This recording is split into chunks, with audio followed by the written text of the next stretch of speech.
Palito. Yo. Town Danyan Yahi Yaye. Este. We don't bete. Osio. Este. Hey, when me all win. To you. Sio Nagad. Hello everyone, and welcome back to Native Narrative, The Future is Indigenous. My name is Brian Barlow, and it's once again my pleasure to bring you the voices of Native students here at Northeastern State University. We'll once again be joined today by student Amaiya Bearpaw. However, this time she'll be accompanied by her fellow students, Codey Poindexter and Gabrielle Budder. They'll be sitting down with Stephen Baldridge. He's the senior counsel to the Secretary of Energy and Environment for the state of Oklahoma. In this episode, the students will be continuing their investigation of water issues in Northeast Oklahoma. If you remember, they previously sat down with Mike Stopp, the Chief of Staff for Congressman Markwayne Mullen, who represents the 2nd District of Oklahoma, and Sarah Hill, the Attorney General of the Cherokee Nation. Each of these individuals offered a different perspective on water issues in Northeast Oklahoma. From Mike Stopp, we heard a perspective from the federal level of what an issue like this looks like from D.C. From Sarah Hill, we got to hear the perspective of the lead legal representative of the Cherokee Nation and what this issue looks like from inside the sovereign government of a U.S. tribal nation. Today, as the students sit down with Mr. Baldridge, they're curious and interested to learn more about how this issue looks like from within the government of the state of Oklahoma. We're so pleased to have you following along as these 3 young leaders continue to investigate this important issue and advocate on behalf of themselves, their families, their communities, and their tribe. So with no further delay, here are 3 of our students as they share with you their native narrative. CEO, Amaiya Bearpaw Dawado. My name is Amaiya Bearpaw. I am a sophomore this year at NSU studying environmental chemistry. I chose this subject and to be here today because this one is a really heartfelt touch to my community and just what I believe in and how I want to change and be an advocate for the rest of my career. Sio Wale Dawado. My name is Gabrielle Budder. I am double majoring in English and Media Studies. I'm a senior here at NSU. My passion here is mainly for 2 things. One, that water is sacred, and then 2, that all of us and myself need it to survive. Sio Nagad, Wahale Dawado.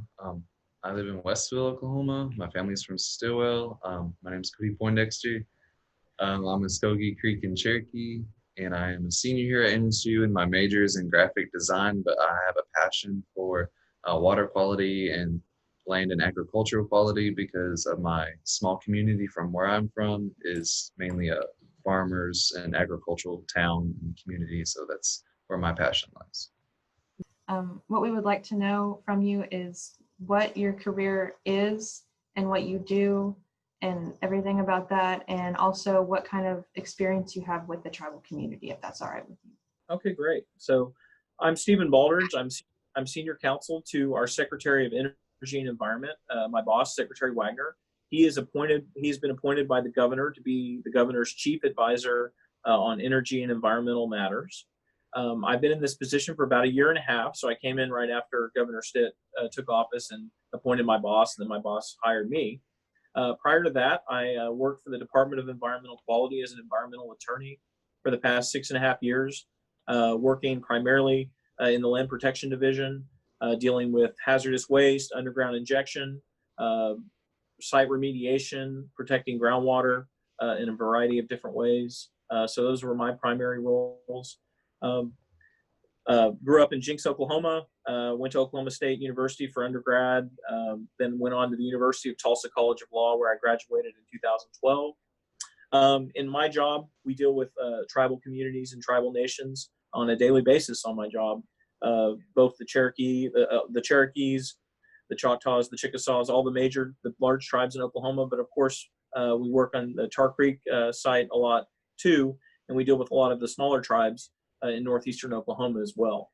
So my job, we deal with the tribal communities on a daily basis, and it's been really a great learning experience for me to recognize the tribal concerns and to get to know the perspectives of the tribal community.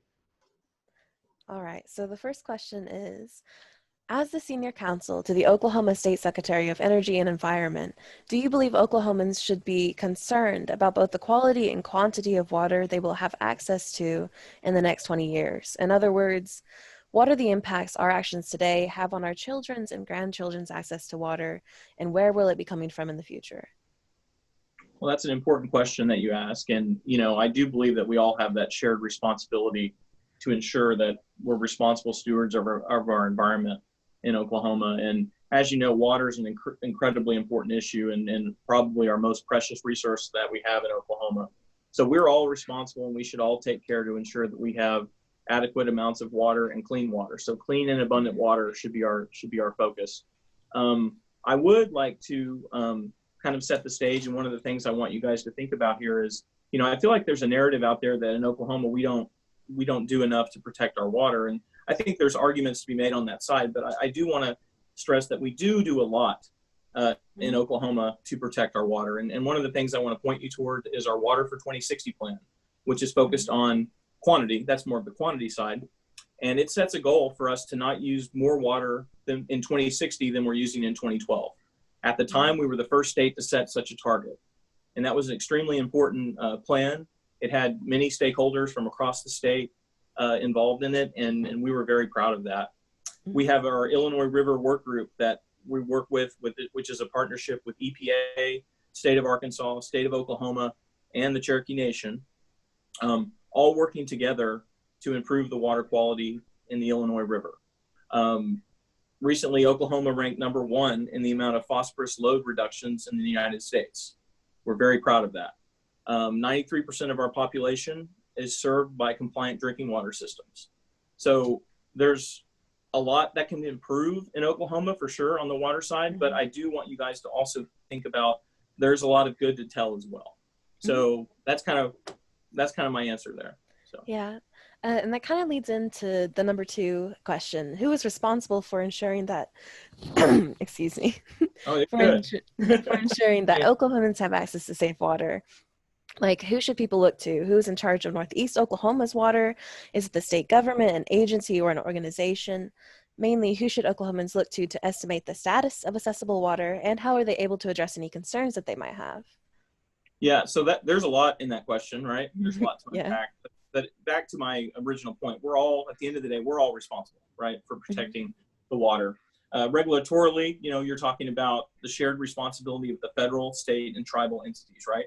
So from a legal standpoint, because I'm a lawyer, we have federal law, the Clean Water Act, the Safe Drinking Water Act are your primary two water laws that we deal with on a daily basis. Those programs are delegated. There's delegated programs from EPA to several of our state agencies. So, for example, our OWRB is responsible for our Oklahoma Water Resources Board, the OWRB. I do that. Sometimes I speak in acronyms. They set the water quality standards in Oklahoma with oversight from US EPA on that. They are also the agency responsible to ensure that we have adequate supplies of water.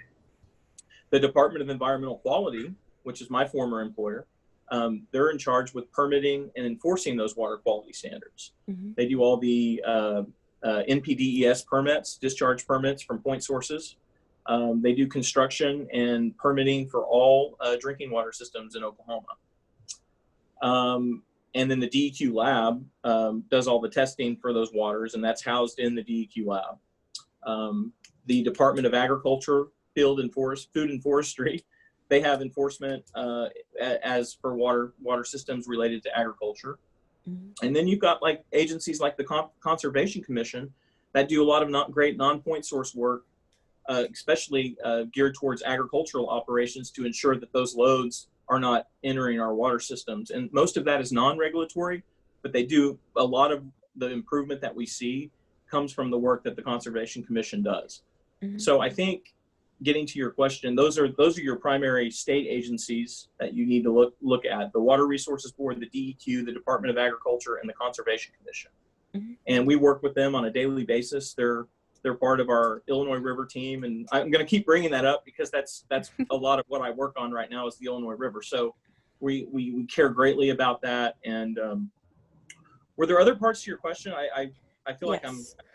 So you answered the who is responsible and who should you look to, but if someone had any concerns about the water quality or they noticed they were starting to get sick, who would they go to? The poison So- control or?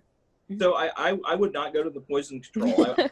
I would call those agencies responsible for that Just- area of addiction. So like Alright. so DQ, they have a 24-hour hotline.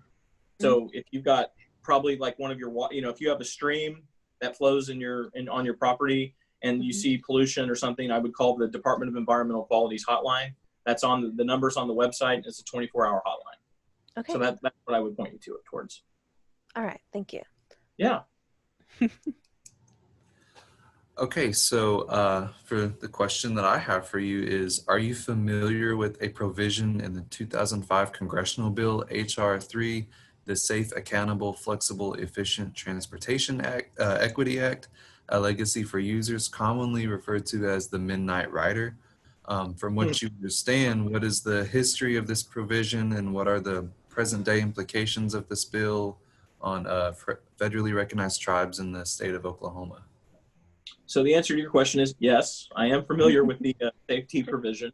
I wasn't there when it was written. I was still a young man when it was actually the bill. But from what I've read and what I've heard, there was concern at the time that some of the tribes were going to seek treatment as a state for the development of water quality standards, and there was concern in Oklahoma that the Water Resources Board, as the agency that sets the water quality standards in Oklahoma as it is, if that was broken up into a lot of several different entities, there would be competing standards across the board, which would make it difficult for entities to meet those standards jurisdictionally. Trying to stay away from that kind of patchwork checkerboard jurisdiction, and I think that was the reason, that was the context that it was in.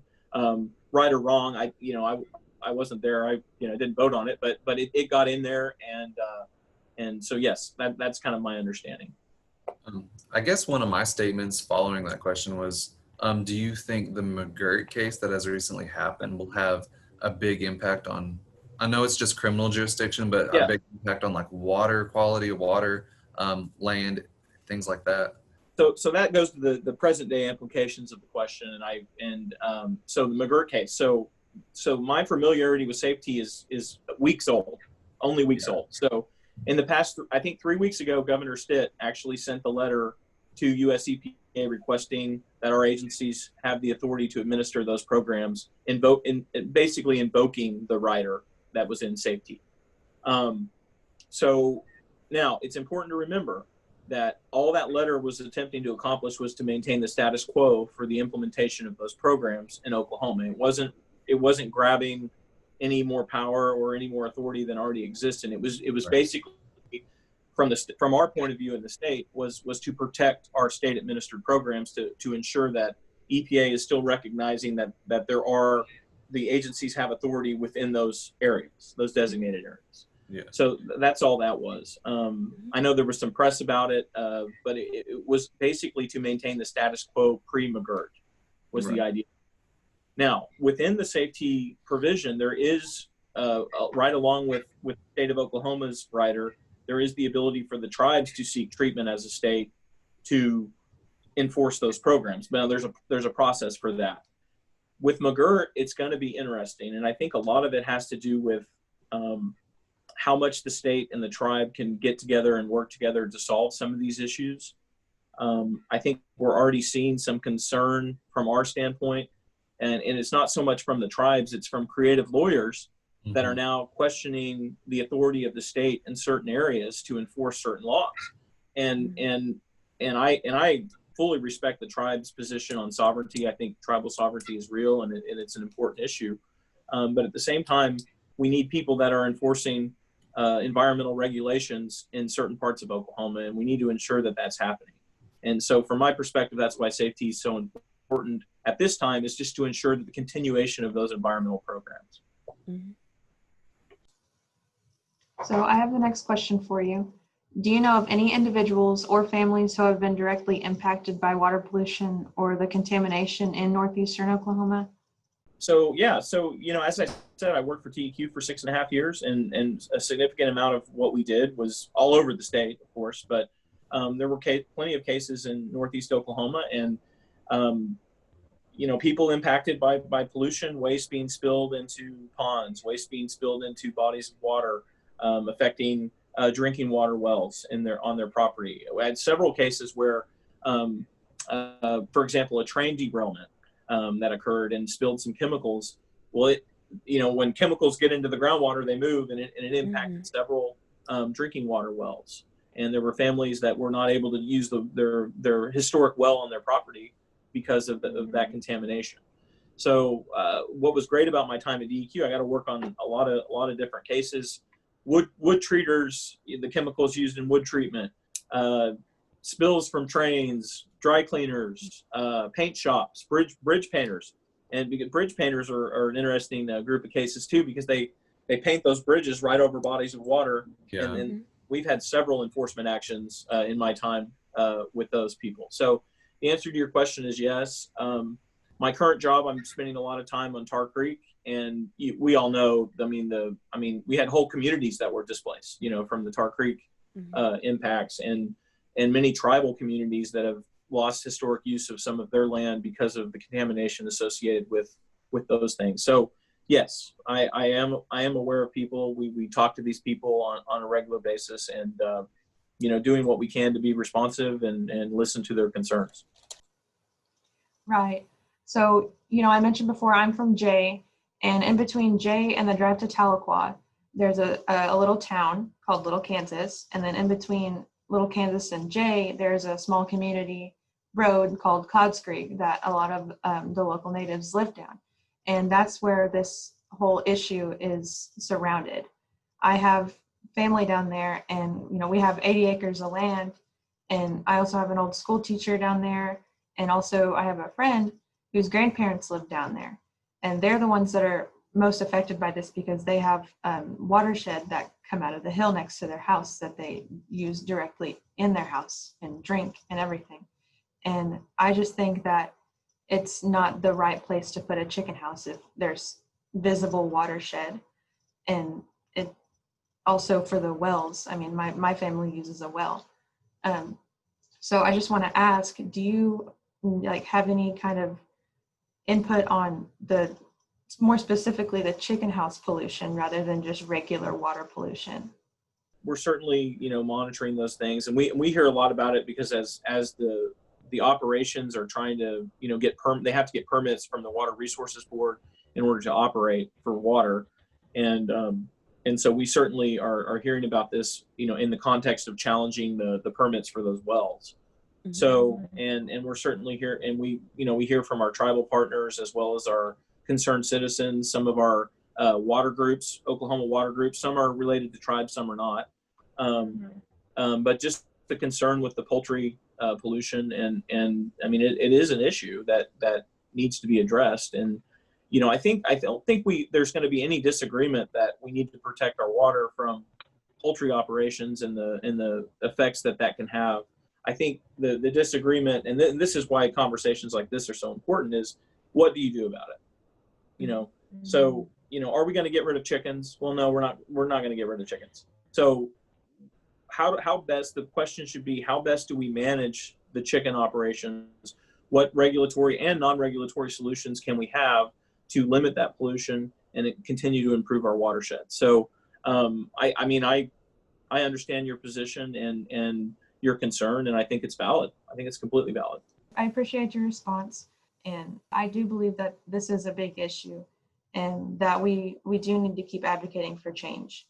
I just would like, my community and everybody else's community, Gabby and Cody and Brian and all, and you as well, to just be able to see that change, and for us to keep advocating, and especially for my family as well, because they're directly impacted.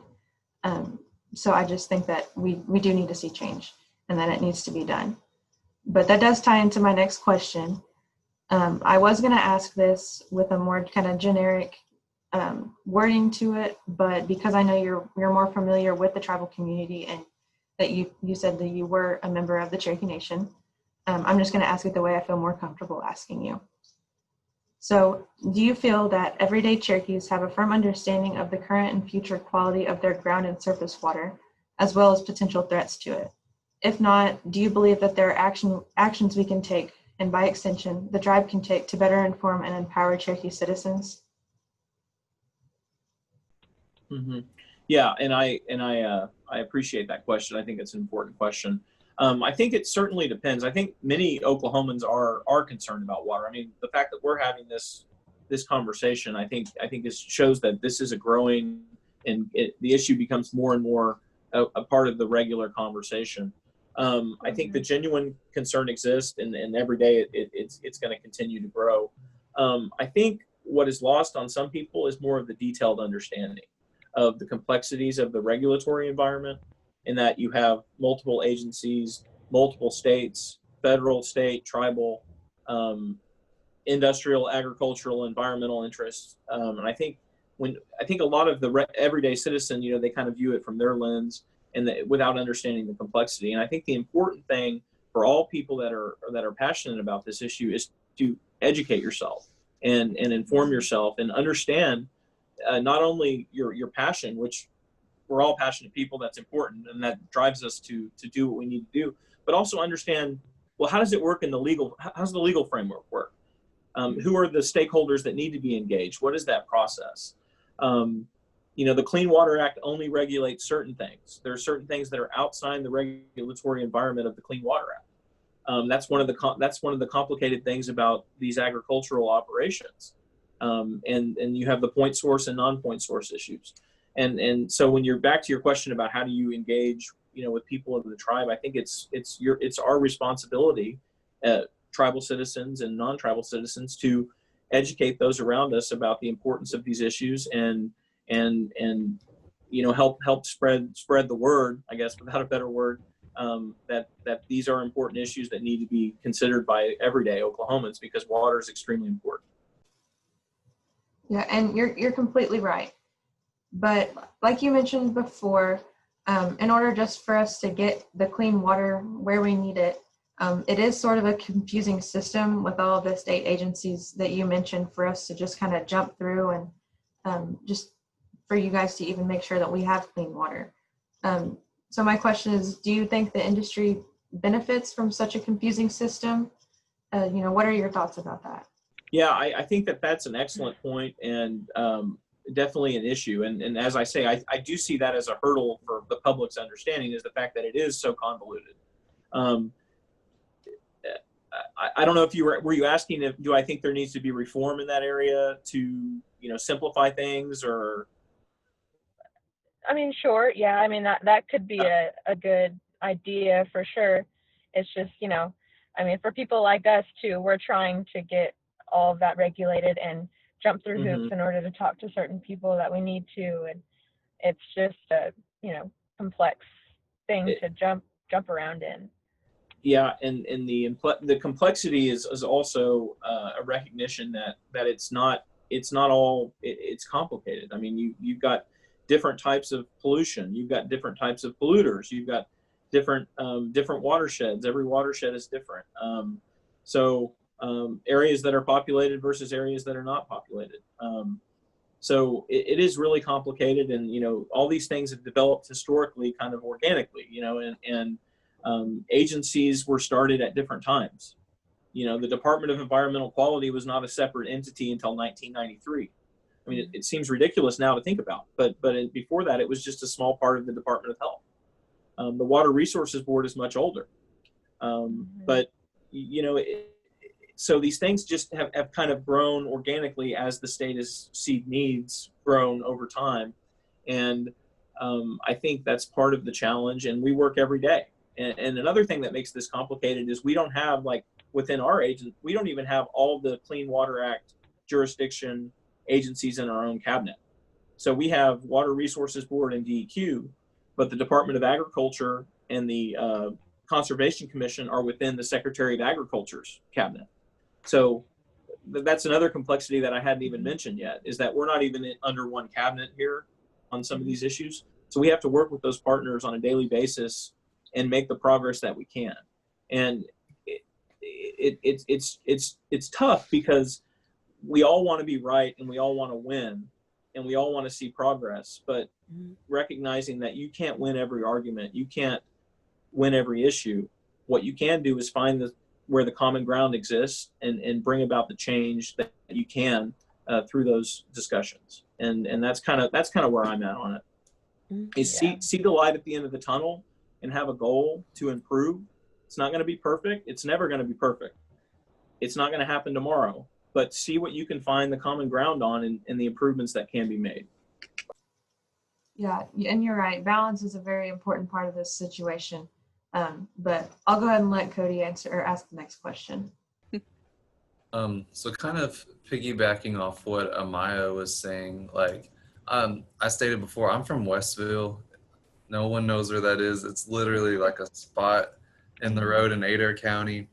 And one of the things is, like, I'm just going to be honest, I don't understand all the legal terms. I don't understand all the technical terms for who to talk to and where to go and stuff. Is like, all I know is our water's crap, you know, like that's the basic gist of it right there. But we have went to our tribal council in our Cherokee Nation before, and you know, the way our land is set up and things, like, there's only so much that we can do. Because around Westville, there's these big entities like Tyson and Simmons. They have all these chicken houses and like a small town, and it's not so much near water as it is the smell. The smell will, you know, stink up basically the whole town and a whole community. And and you know, in Chewy area, which is just a little bit north of Westville, they were actually on the news because a lot of people were actually moving because of those entities. And what it is a lot of corporate people are buying land out in these rural communities and putting large chicken farms and things like that, like actually on tribal land. Well, it's not, I say quote unquote tribal land, it's more like in Cherokee Nation jurisdiction.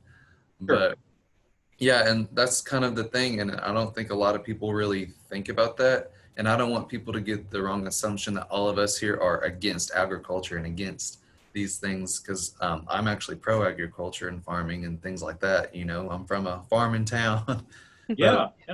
But for my actual question is, like, for those of us Oklahomans, Cherokees and non-Cherokees alike, who are already informed and engaged with this issue, how can we best ensure our concerns are heard and changes are made?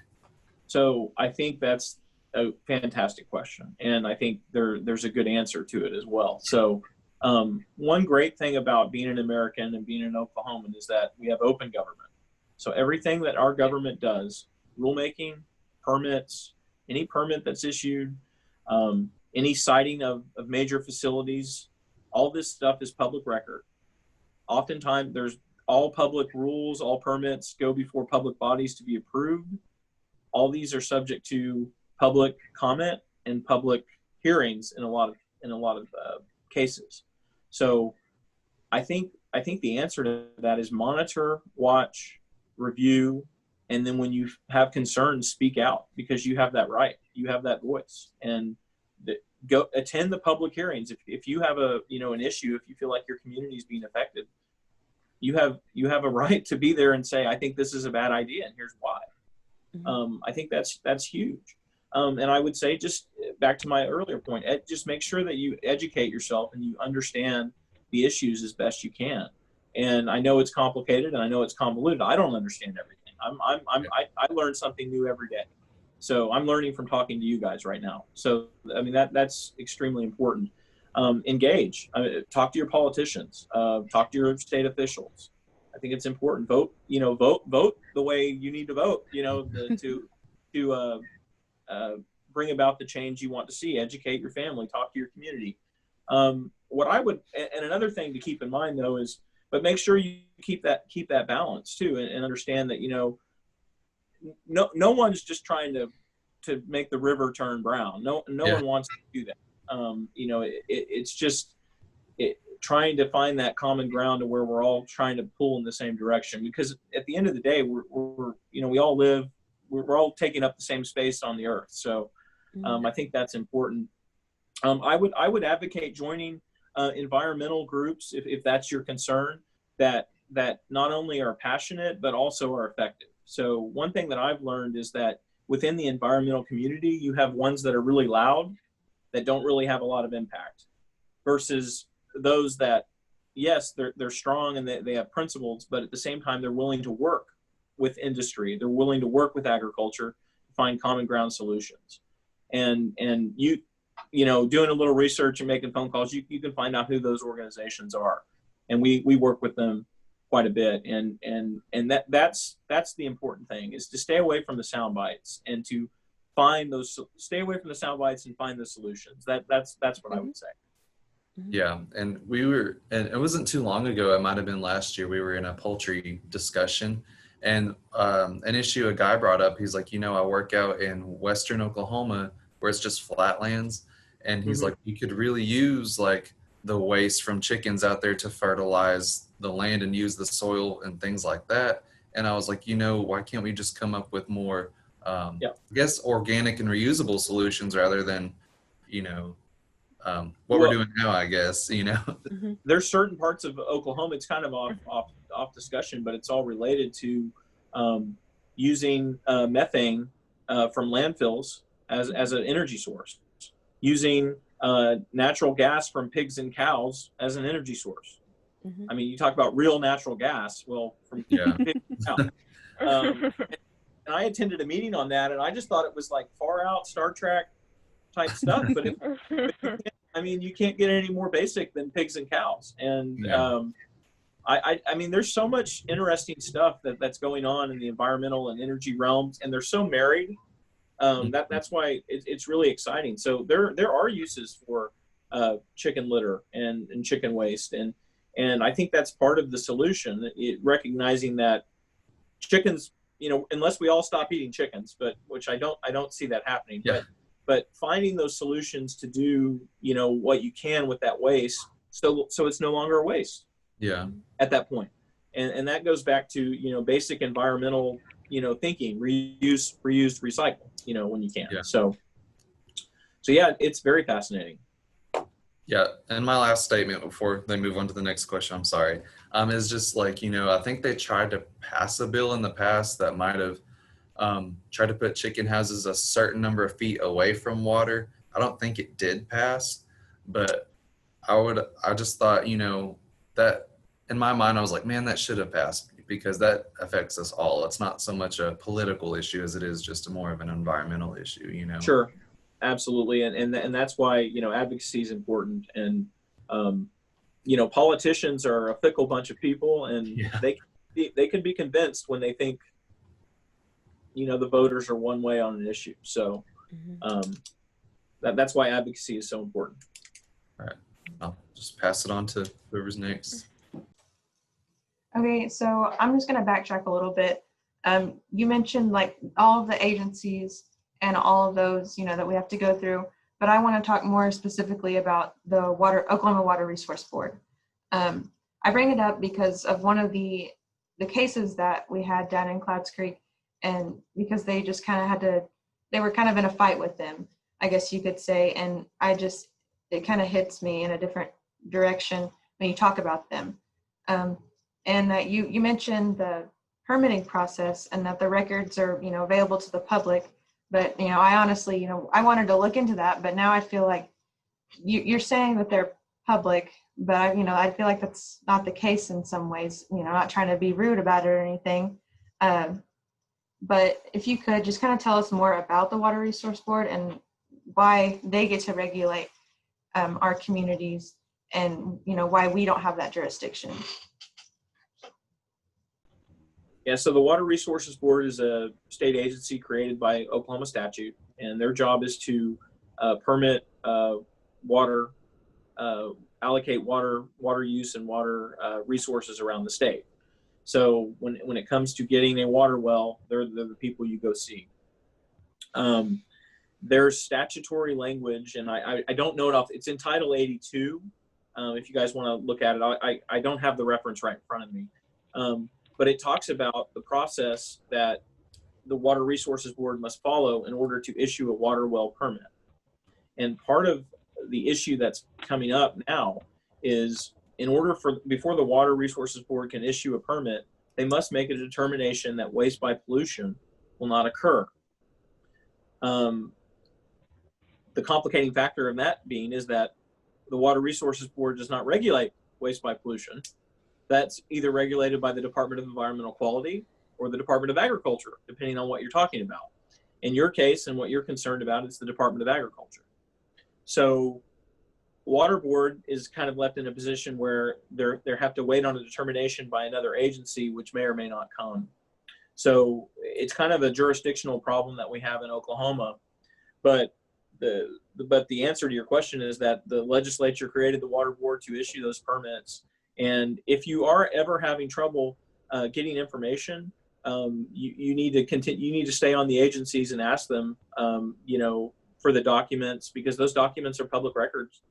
And you know, each agency should have a records office that you can contact. The agency I'm most familiar with is the Department of Environmental Quality. We have our whole office called our Central Records Office, and their whole job is to respond to records requests and everything. So all of it should be open. Now I know that sometimes it comes slower, or you don't get everything that you're looking for, but you just need to keep going back and you know, asking those questions. But I think, you know, our agencies try to do a good job in being responsive, and I'm sorry if you've had issue with that, but those permits that we issued, I mean, those are available for public consumption. Yeah, that's good to know. You know, this is a big issue, and you know what I understand about the Water Resource Board is that they were issuing these permits, in this case, in an unlawful way. Because of that experience, to me, I feel like these records need to be brought, you know, more aware to the public and to our communities, just so that we know that they're there, and so that we can make a change in what we need to do. But I have the next question. I'll just jump right into it. Cherokee people are historically known for their good stewardship of land. So how do you think that the Cherokee people today can continue this important tradition of land stewardship? What are the ethics of water use, and how are Cherokee perspectives influenced by it? Yeah, when I think of water ethics, to kind of bring it circle, I kind of think of that kind of indigenous perspective. And, you know, my understanding is, you know, only take what you need, only use what you need, don't be wasteful. And I think that kind of ties into my view of when you talk about ethics of water use, is that we need to be responsible stewards and recognize, I mean, you used the term earlier, or your colleague said water is sacred, I believe. And I think that's kind of the indigenous perspective on it, but really it's human. I mean, we all need water. Water is, you know, really our lifeblood, you know, and so having that respect for our resource and recognizing that we shouldn't be wasteful and we should do what we can to protect it, I think is extremely important. And from, you know, how do you keep that idea alive? I think it's just important to stay informed and just advocate for what you believe in. All right. So the next one is, some individuals argue that more stringent standards for water quality may equate to increased monetary costs and regulation for producers. Do you believe this to be a sound argument for setting substandard regulations surrounding both ground and surface water? So I don't think that's I don't think that's a sound argument for setting substandard regulations. But I do, once again, I do reject the narrative that implies that our regulations are substandard at the same time, and that we're not doing things to protect water in Oklahoma. There is truth, you know, whenever a water quality standard is contemplated, and it is being ratcheted significantly down or up, depending on how you're looking at it, it does have an impact monetarily. So like if I run a plant and I have a discharge permit from DEQ and there's a new standard that comes down, well, my current technology is set up to meet the current standard, not the new standard. So then I do have to go back, invest in new technology, maybe change a process, maybe change a different ingredient or a waste stream. And there is cost to that. So that's one thing that's where the balance comes in, and that's why that's so important. So there is an economic impact to really ratcheting down a standard. Now, it's not an excuse to not have a protective standard. So we should have protective standards. In Oklahoma, we try to strike that balance. Like I said earlier, it's hard to make everyone happy. You can always make the argument that it should have been lower or it needs to be cleaner. And you're not, it's the question with all environmental regulation is how clean is clean? You know, so a permit by its nature is a permit to pollute. That's what people need to remember. So like when DEQ issues you a permit, they're basically saying you're allowed to pollute up to this point because we think that that's going to be protective of the environment. Well, okay, yeah, those words were really powerful right there. Yeah, I mean, and that's what a lot of people, you know, when people, I've heard people say this in interviews at DEQ.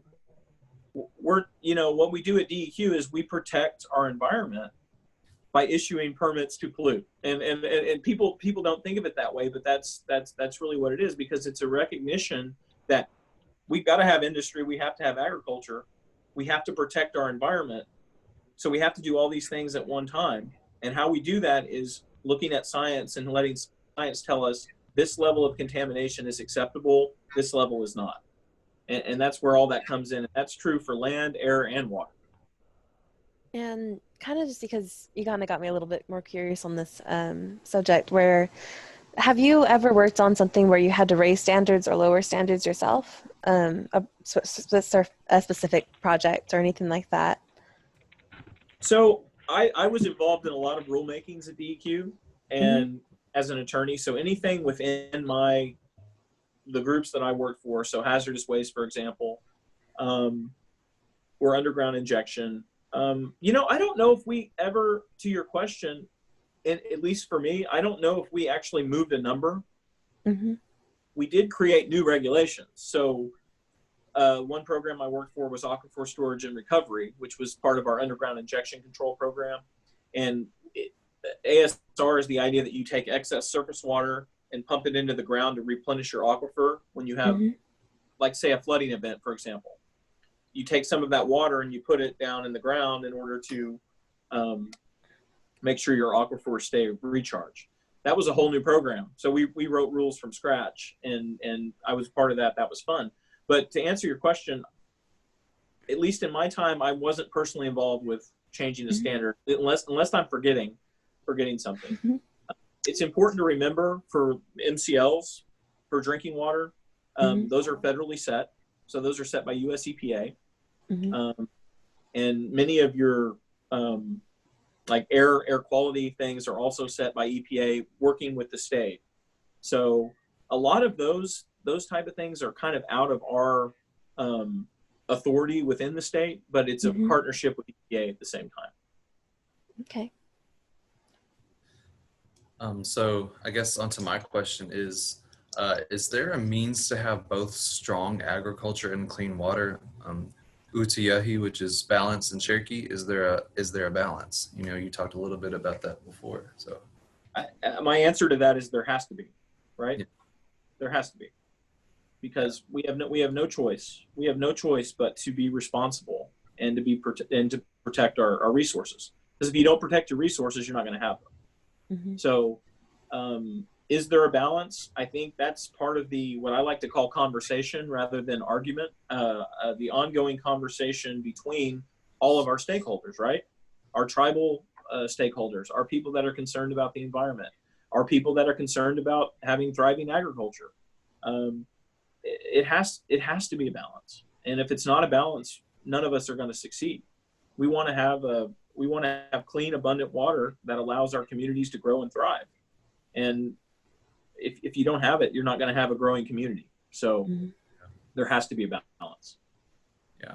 And I think that's really important, though, and especially from where I'm from, because where it mainly is a farming community and agriculture community. Literally everyone is in 4-H, you know. Oh yeah, great.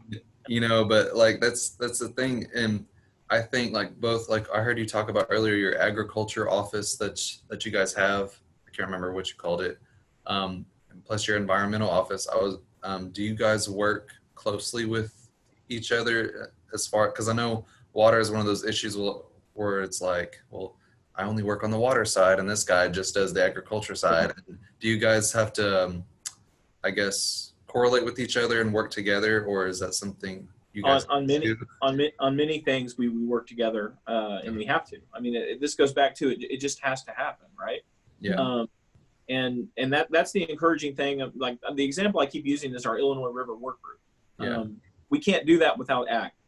We can't do it. You know, what we're trying to accomplish, and having them as a key stakeholder at the table is vital, and having us there is vital as well. So yeah, the answer is yes. Okay. So on to whoever's next. Okay, so I have the last question, but I kind of want to piggyback off of what Codey's response.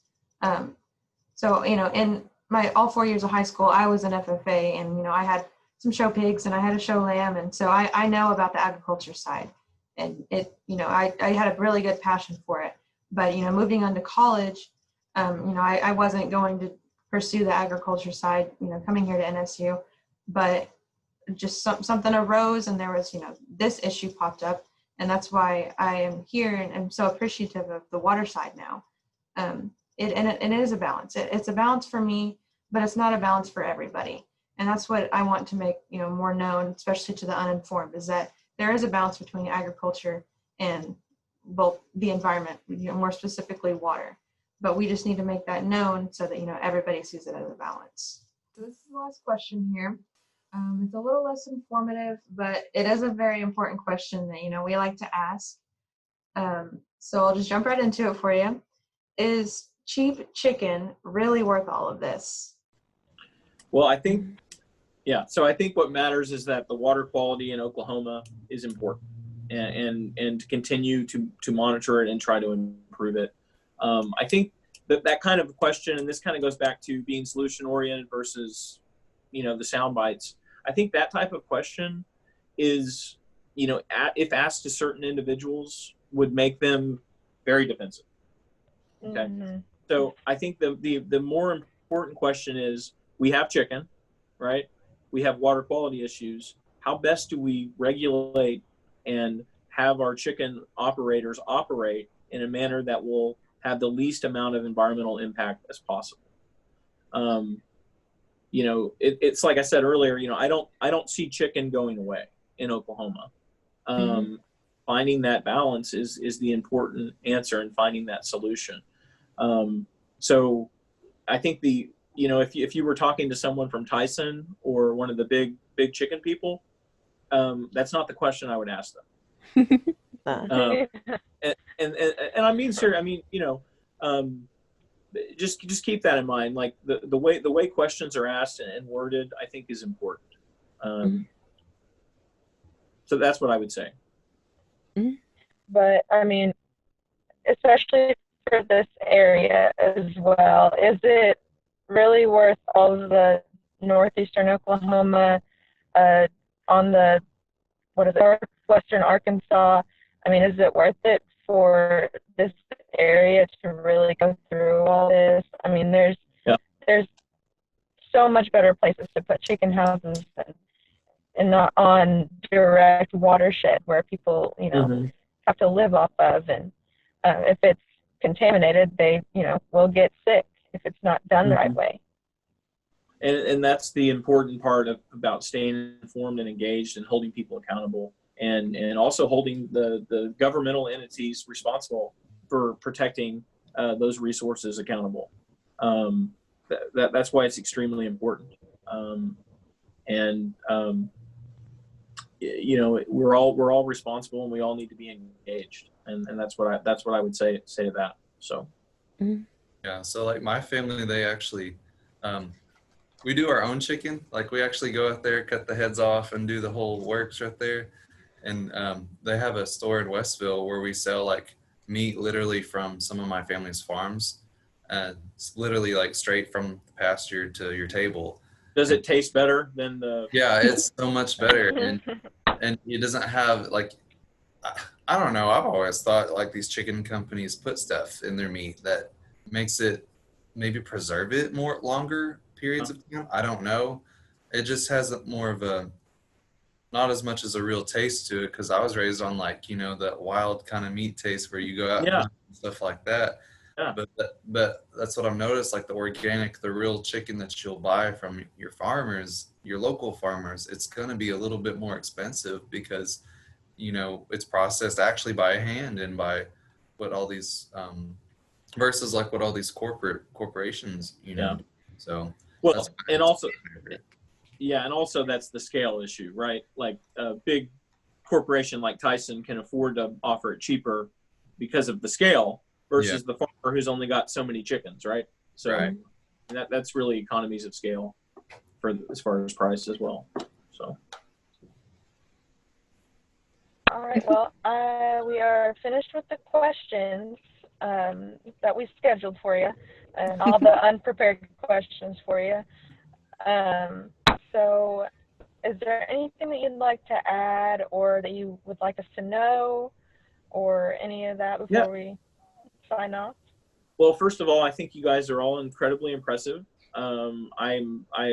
It's like I said earlier, I do not envy you guys having to be students right now. I think you're being cheated out of one of the happier times of your life. That's the way I view it.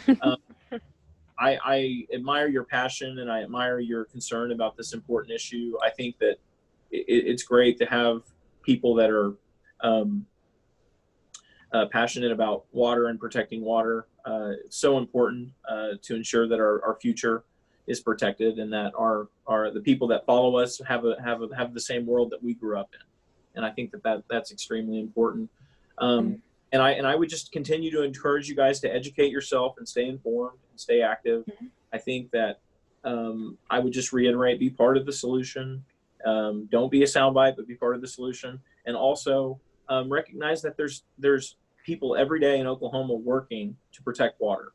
We have some of the smartest people I've ever been around at our agencies in Oklahoma that are working every day to improve watersheds that you guys are speaking of. So at one point, I appreciate your concerns and I understand where you're coming from because you guys live in those communities that are affected by this.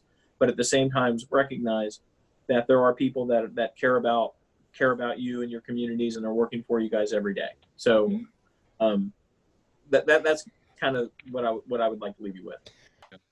Maybe when all this coronavirus stuff has calmed down a lot, I personally, and I think some of you guys too, would love to maybe take you and your boss or your office out into our communities and maybe show you around a little bit. I think that would be a really cool thing to do. So. So there you have it, folks. Those are the voices of our students.